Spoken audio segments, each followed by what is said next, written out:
Hi, everybody. This is Hondo Carpenter along with my buddy Ezekiel Trezevant, Zeke, and we are your Las Vegas Raider beat writers on SI and the host of the Las Vegas Raider Insider Podcast. It's great to be with you. We literally seconds ago, minutes ago, left the practice field where I thought personally, and I can't wait to hear Zeke's thoughts. I thought it was the best practice of the entire offseason through OTAs, through mini camps, through today. Zeke, you and I were talking just before we started the podcast. You said, yeah, it was a great status quo. I mean, it literally, I thought both sides of the ball looked really good. I thought this was a great day of practice for the Raiders. I think both sides and special team got better. Would love your insight. Yeah, no, I think this was the first day where I couldn't really tell you if the offense or the defense won. It seemed like it was about even, right? The offense won sometimes and the defense won Mhm. sometimes, but never, nobody really took. And this is a good thing, right? This is not a bad thing. Both sides really Right. popped at different times, so you can tell that Pete and he has these guys. I really think they're ahead of schedule, right? They haven't even been in pads that many days, and you can see everything coming together again on both sides of the ball. So all things are good right now, all positives, but I like what I've seen so far. Let's take a quick moment and give a shout out to a guy that you and I very much respect and like as a person. He's one of the nicest people you'll ever meet in your life. Colton Miller signs a 3-year, $66 million extension. Now, if you're wondering what that means, he had a year left on his deal. So it essentially makes it a 4-year contract, but they extended it 3 years, 44 million of that guaranteed. Good for him. And I don't think it could have happened to a better guy. I'd love your thoughts there, Zeke.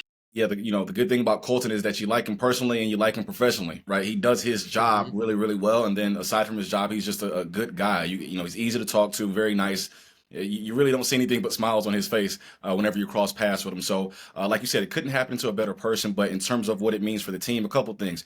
A, he's a cog on the offense, right? I will say there's a noticeable difference when he's on the field and when he's not. And sometimes you think, oh, maybe we no, okay, when he's not on the field, it's a completely different team. No matter who's the coach is, no matter who the quarterback is, if Colton Miller's not out there, they're a different team. And then, like we actually spoke about, you brought up a good question to I believe it was Thayer Munford today in terms of what it means to the guys that are necessarily they're fighting for a contract, Hmm. right? Those guys that are coming up, what does it mean to see that Colton got that contract?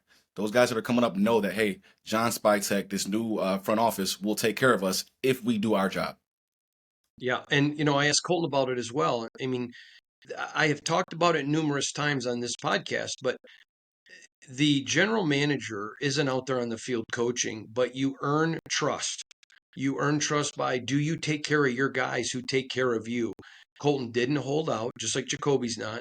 He didn't hold out. He showed up at everything. Yeah, he wanted a new deal, but he handled it the right way and they got it done before the season. I know that was important to Colton. They didn't want any distractions during the year, and Spytech took care of business, but it sends a message to all your guys. Come here, do what we ask of you, and we're not going to go looking for a free agent under a rock who could be the next shiny object. We're going to take care of our people, take care of us. That's a humongous message and a good point on your part. Zeke, I want to go to Aiden O'Connell. And every time Aiden O'Connell, it's really weird to me. I've never seen anything like this. When I covered the Raiders, when I first started covering the Raiders 6 years ago, there was, one part of the fan base that hated Derek, one part that loved Derek.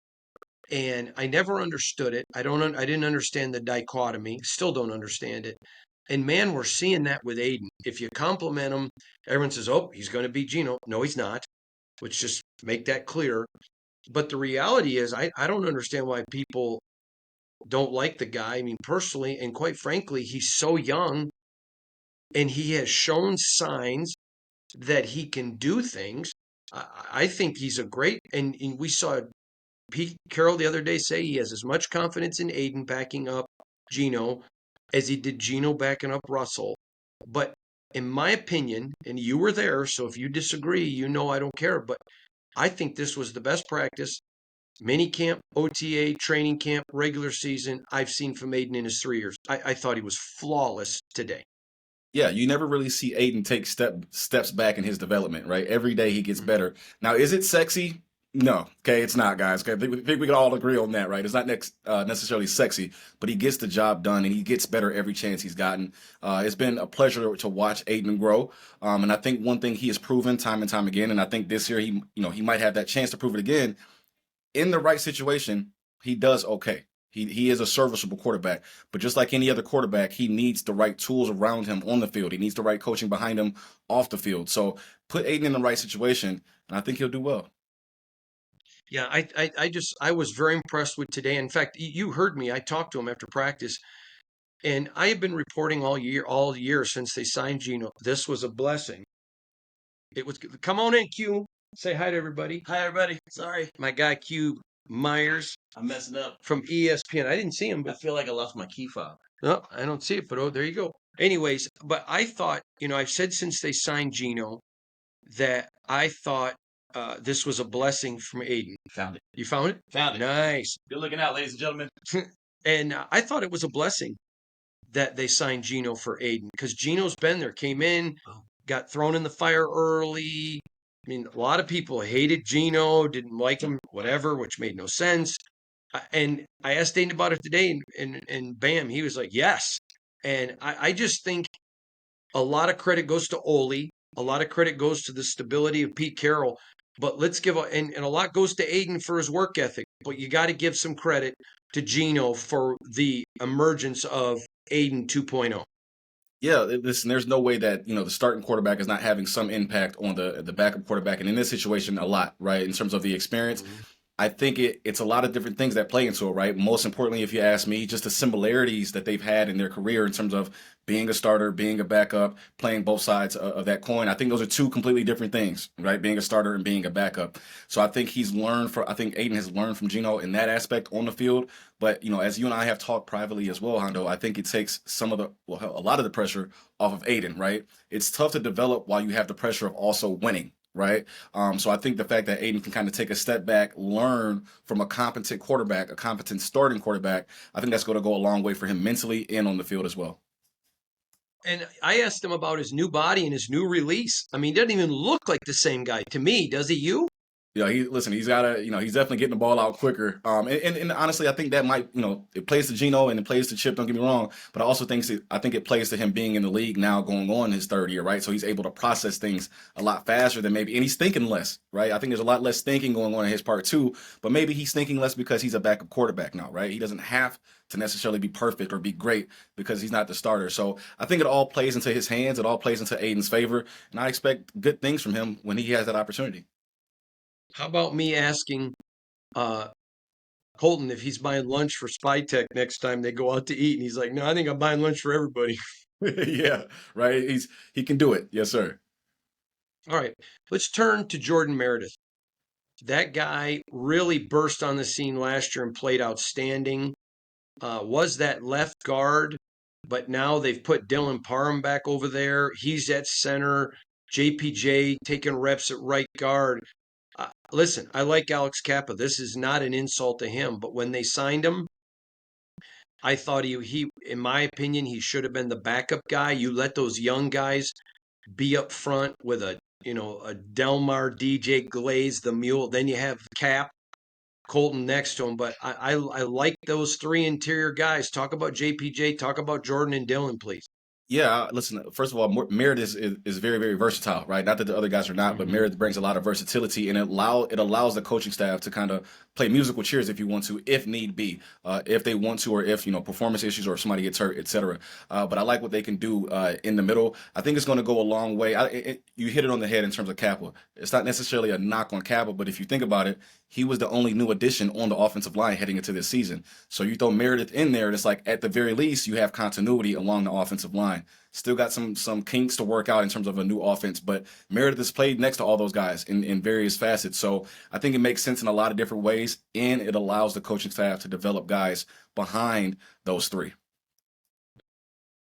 All right, before we go any farther with Raiders, I want to address something, and I'm looking here for the quote, and I can't find it. So I want to make sure that everyone knows what I'm about to say is probably a paraphrase. I think it's pretty close to what I saw, but evidently Devonte Adams says, uh, how much he likes Jimmy now, and they were both unhappy or miserable or something along those lines in Vegas. Now, I like Jimmy a lot, and Jimmy did not play well here, but Jimmy was no part of the problem.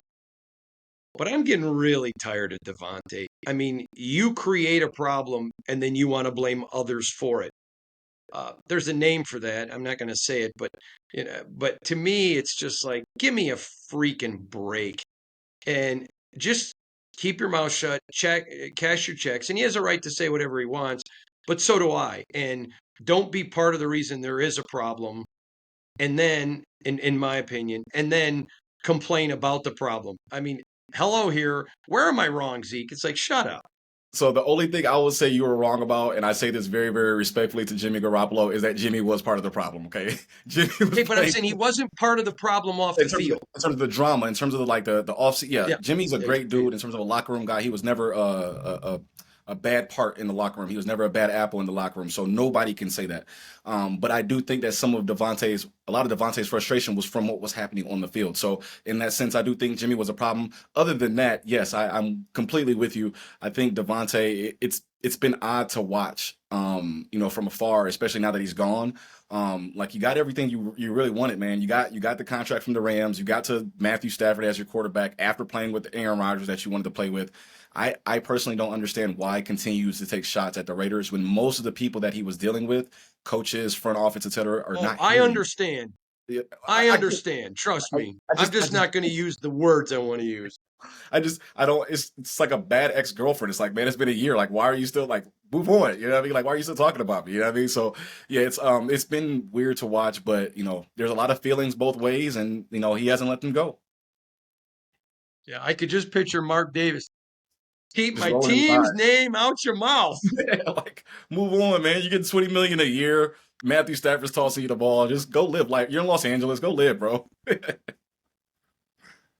Maybe he's mad because he is in Los Angeles. All right, let's talk about Michael Mayer.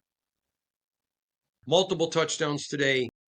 Um, I I thought, first of all, I think he's had a fantastic camp. I don't think it's been a good camp. I think it's been fantastic. He's playing the best football I've ever seen him play. He is limber on his feet. He's running exceptional. His route tree today, I was like, wow. And I mean, multiple touchdowns. And it is very clear Chip Kelly likes him some Raider tight ends. I Oh, mean, listen. he's using them all. But I thought Michael Mayer, wow, was he good. And it wasn't that Bowers was bad.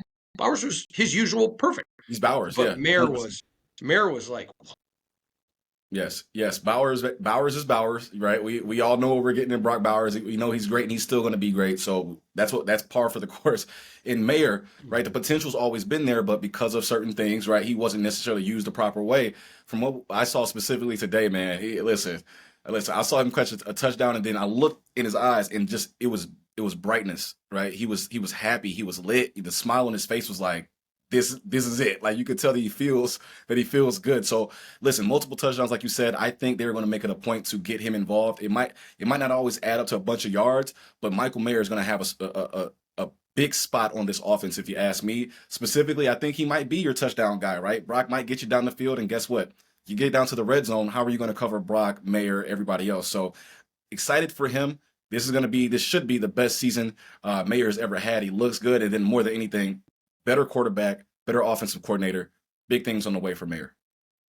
all right, I'm going to talk to you. I saw Mayer do a play today, and I literally laughed out loud. So beautiful throw, touchdown pass. I think it was from Aiden. And he pulled a Draymond Green to Steph Curry. You know when Steph gets it ahead to Day and Day makes a beautiful play for the Warriors? Yeah. And when Day's coming up the court, he kind of points at Curry like, yeah, you're my guy. And it was so funny. Mayer makes his touch and just like, yeah, I see you. I see you. I mean, these guys are out there, man, and they're battling and they're competing at every position, and they're just having fun. It is fun to see. Someone asked me on a national radio show this morning if there's been a lot of fights. And now there's been a couple of skirmishes, but no fights. This is a tight group. This is the tightest I've seen this team in 6 years. This is extremely talented. It's the most competitive. I mean, this is the Raider team that I think people wanted to see. Literally, and I couldn't say it any better myself. I think this is what everybody has been waiting for, right? And again, it's Hmm. not guaranteeing 12 wins or anything of the sort, but sometimes you just I want to see still a, think it's a 9-win team. right. So we have very proper expectations, if you will, right? Nobody's shooting for the moon here, but these guys look good. They look, I keep using the word competent because that wasn't always the case over the last couple of years. So that's not guaranteeing wins, right? That's just saying, hey, these guys look like they should be competitive in every football game for 4 quarters, right? Not for the first half and then fall off in the third quarter. They look like they should be competitive for 4 quarters in every game that they play going forward. All right, I'm going to talk about one guy, Dante Thornton. I mean, every day in practice, it's like, what you talking about, Willis? I mean, now I gave it to JB today when I said who would win between you and Dante Thornton in a foot race, and he said me. I don't know about that one, but and JB's fast. I'd love to watch. I'd buy a ticket for that race. But the thing is, Dante Thornton. I'm sorry, the better he does, it's almost an indictment on Tennessee that he was not this good at Tennessee because he's come here and I mean he. I'm going to say that I said this yesterday. Pat McMillan from Arizona was the best wide receiver in this draft, and I think he deserved it. I think he was. So that's not a slam on Tet. I love Tet. He's looked like Tet. He has just been unbelievable, playing outside of his mind. Jacoby, is so good. He's like Brock Bowers and Max. You just almost overlook him. But Dante Thornton is clearly a starter, gets starter reps, and makes plays every day in practice. You can't tell me you saw this coming from DT. Nobody did, and I think he's going to surprise a lot of people that haven't obviously had the chances that we've had to watch them this season. So listen, big things, hands. That's the first thing I would say I noticed about him. I've seen passes that maybe another player would have dropped, or he even almost dropped, and next thing you know, he's like, "No, sir, I'm not dropping this ball." So hands, I would say takes long strides, and he can get it wherever you want to on the field. You want to throw the fade route, you want to throw it over the middle, you want to throw it underneath. He's caught passes all over, right? And he's shown the ability to stretch defenses out. So I think he takes the offense to the next level. I think what's going to happen in the season is I think some people might sleep on him the first 1, 2, 3, 4 weeks of the season. And then those defenses are going to start to say, hey, we got to start paying some attention to him. So what I think Thornton does for Jacoby Myers is going to be huge. Also the same for Brock Bowers, etc. So he's a great addition. He's only going to get better, and he's looked good every day. He's made at least 1 to 2 plays every day. And I'm lowballing it. Usually he's made more, but he's made at least 1 to 2 plays every day where you really can't do anything but shake your head. I mean, I saw him today when they were running red zone, and he kind of took off from the original route, and guess who got the touchdown, right? He wasn't even running the original route. The quarterbacks had to move around, and guess who's running across the middle, even though he started that way. So it's been fun to watch him grow. He's only going to keep on growing, but get excited, man. This offense is going to be good. The thing that got me with him is the quarterback begins to scramble and he just instinctively It's follows his natural. quarterback. Yes. It, that's not rookie's play. Right. That is natural. And again, the quarterback didn't have to point, right, and say, "Hey, go that way or do this or do that." He just knew, right? You can tell it just comes second nature to him. So impressed by him and really impressed by the offense as a whole. I really am. So let's talk about Trey Tucker. You and I've talked about it a million times on this show. I've talked about it another million. How many times last year did you see him take off down the field and he was open, then he had to wait for the ball, so the ball gets knocked down? Uh, he's had a great camp. He's all over the field. I think him and Dante and Jacoby are your starters for sure. But he's had a great camp. But here's what I love. I've not seen him one time have to wait for the football, and Gino puts that ball right on the money in stride. Let's Yeah. talk about Trey Tucker. Listen, Trey, he's one of those. He's going to sneak up on you, right? Because the defense is going to be so worried about Brock, et cetera, and Jacob. They're going to be so worried. And then guess what? It's 3rd and 4.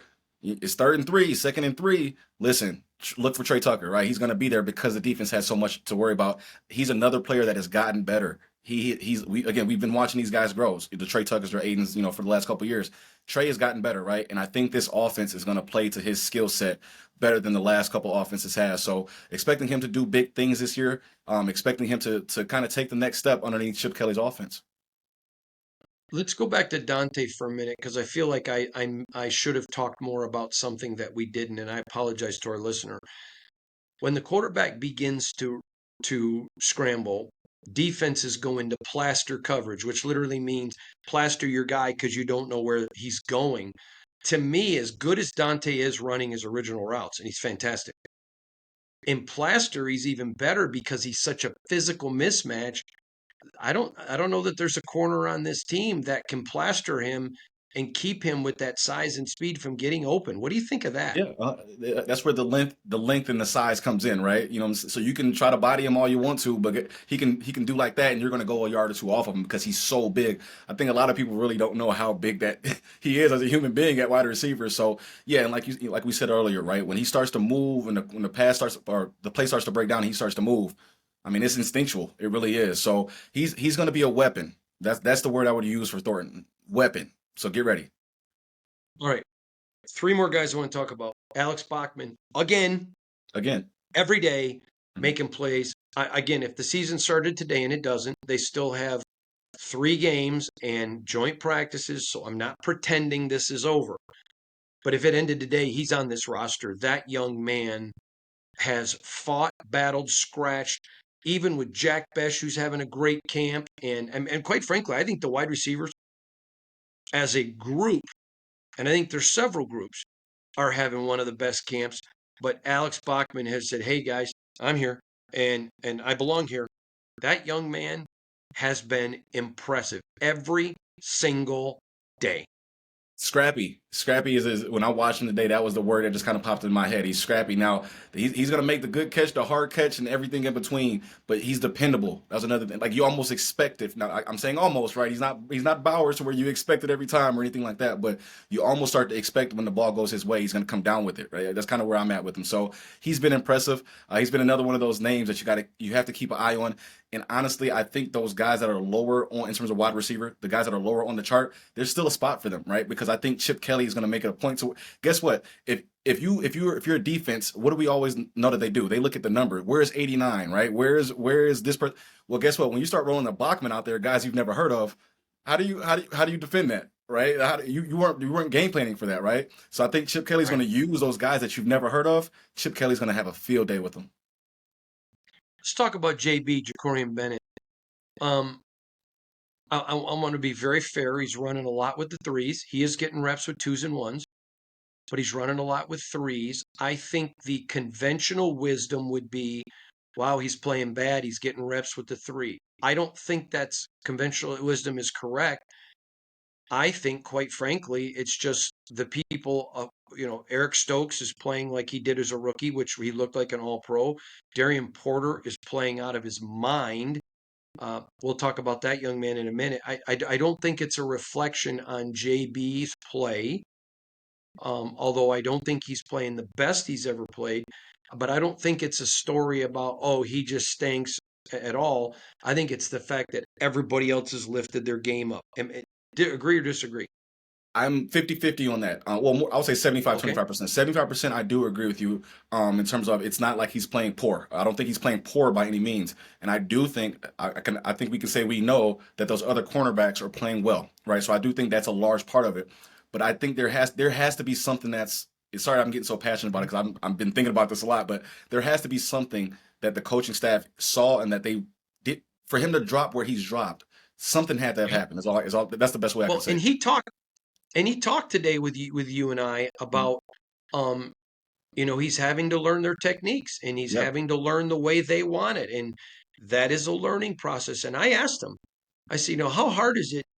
High school, pee wee, college, your first 2 years in the pros, everybody's telling you how to play. And then these guys come in and want to change you. And he's like, yeah, it's a little difficult, but it's still football. It's not hard. And here's my point. I think it's fair to say he's descending down the depth chart. That's fair because we're seeing it. He's running reps with the threes. But I also don't think it's fair to portray it as playing bad or with a bad attitude. The Yeah, guy's no. working his tail off. It's just the reality of the room. 1000%. And listen, in terms of bad attitude, couldn't be the furthest from the case. JB's never had a bad attitude in the 2 years, Great 3 years. kid. Never had a bad attitude, and he's handling this whole thing well. right? I think that's how I'm looking at it, right? How do you go from shutting down Jamar Chase last year to now you're running with the threes just a few months later? I think that would bother anybody, right? Any player, right? So, but so far he's been handling it well, and I think some of this, honestly, as we sit here and talk, we say, hey, we don't think it's necessarily the performance. I think some of this is the coaching staff wants to see how he responds when things don't go his way. This is right. You're talking about cornerback, right? If things don't go your way all the time at cornerback, how do you respond? I think that's a little bit of this too, right? Because we could see maybe Jacorian dropping down to the twos, maybe, but the threes, I think something here is a little bit. How does this veteran respond when things don't go his way? I really do. Bingo. Let's talk about Darian Porter, though. I mean, first of all, what a great kid. Yes. Lights up the room when he's in the room. Fast. But I'm going to tell you something. I thought he looked good in OTAs. I thought he looked good in minicamp. He's looked really good in training camp. And I asked him today, I said, man, you're such a physical player and it looks like you're playing better. Is it because there's pads? And he's like, yep. I mean, that guy, Darian Porter, running with the ones, him DeCam Stokes. I am incredibly impressed with Darian Porter. Rangy. That's again. Sorry, words just popping my head. But again, we're sitting there watching. Listen, man, he covers a lot of ground really quick, right? And that's the one thing. It's quick no matter how you sum it up. But when you realize how big he is and how much ground he's covering at that size, it's even crazier to watch. So again, still a rookie, still has a lot to learn from. But I think he's one of those guys he's making himself known, right? He's making himself known, and the more he learns about the game, the more he learns from Pete Carroll, who loves his defensive backs. Porter's only going to get better. The thing I love about Porter is in the NFL, a lot of fans don't understand this. You get PIs, pass interferences, when you don't look back to play the ball. And Porter, every time, man, he sneaks that glimpse so he can be physical with his butt. He can be physical with his elbow. He can be physical with his back. He can be physical with his hips and his thighs. But he's looking back, so he ain't going to get a PI. I'm telling you. Can't throw that flag. That guy impresses me. Yes, sir. He's got a lot of potential. He's got a lot of potential, and again, I think Pete Carroll's going to work his man. I think Pete Carroll likes him a little bit more than what maybe he's let on. I think he's the prototypical guy in terms of size, in terms of skill, and it's going to be interesting to watch.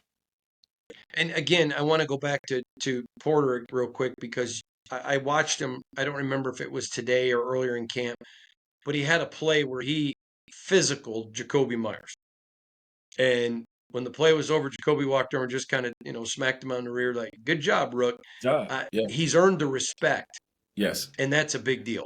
That's huge. And he's earned it early on, right? And, that says a lot in terms of progress, in terms of, what he can become and his potential. It says a lot that he's getting the attention that he's getting the credit he's getting from his teammates and from the coaching staff. And we're, a week into the season, a little bit over a week into the season. So, listen, man, overall, I'm trying to hold back my excitement just for the team in general because these guys, they just look better. And I think that's what all of us just wanted, was just look better than what they have, and they certainly look like it so far. All right, let's go in a different direction. Ashton Jeanty. I knew he was a great runner coming out of college. I did not think he was as good of as a receiver as he is, and we've talked about that. But I saw something from him today I have never seen, and it was blitz pickup. And I mean, he leveled someone. I have never seen him deliver that heat like that, and clearly they're working on it. That's how you become a three down back. And to me, I was surprised by it, not because I think he's a wimp. I just haven't seen it. It wowed me. I'd love your thoughts on Ashton as picking up the blitz. Yeah, so I think it's out there, right? And we've asked Ashton about it a couple times in terms of his blitz pickup, in terms of his pass protection. There's not many knocks on his game coming out of college, but one of the knocks, probably the only knock that I've really heard, was the pass pro. And there's some, you could tell that he needed to work on it, and you could tell that they have worked on it. So that was definitely good to see. That's a game changer, like you said, right? Now when he's in the game, you don't know what he's doing. Is he running? Is he catching? Is he blocking? You really don't know. It makes the whole offense better. But yeah, he's not. I think one thing that he can use, we all know he can use to his advantage in that situation, is gonna be that lower center of gravity, right? The lower man always wins, and guess what? Jeanty's he's already the lower man, so it plays in his favor. And I think once he does that, he's the all around back. I mean, catching the ball and running the ball, he's got the goods. He just got to pick up the pass protection.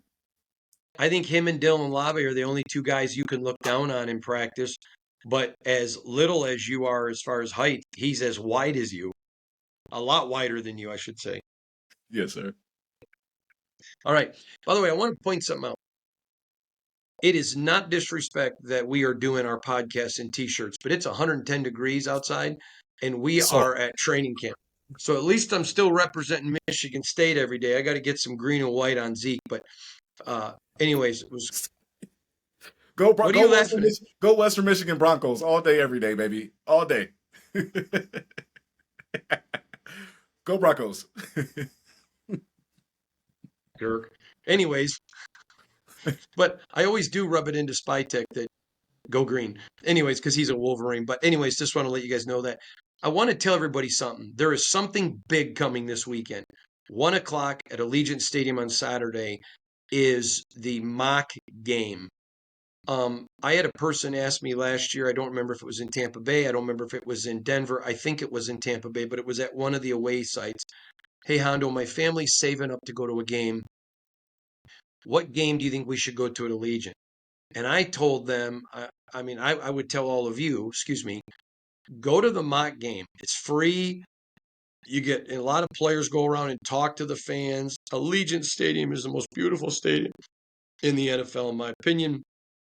But go check it out. It's free.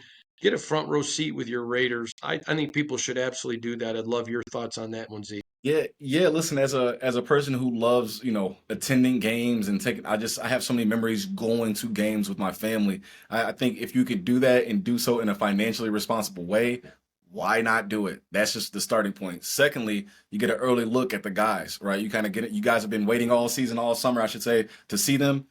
Here you are, right? Get that chance to go watch them at Allegiant without paying an arm and a leg. So huge, make that connection if you can, but it's actually a lot different than a game day in a very good way. You're a lot closer, to the action, a lot more connected to the guys. So definitely worth checking out.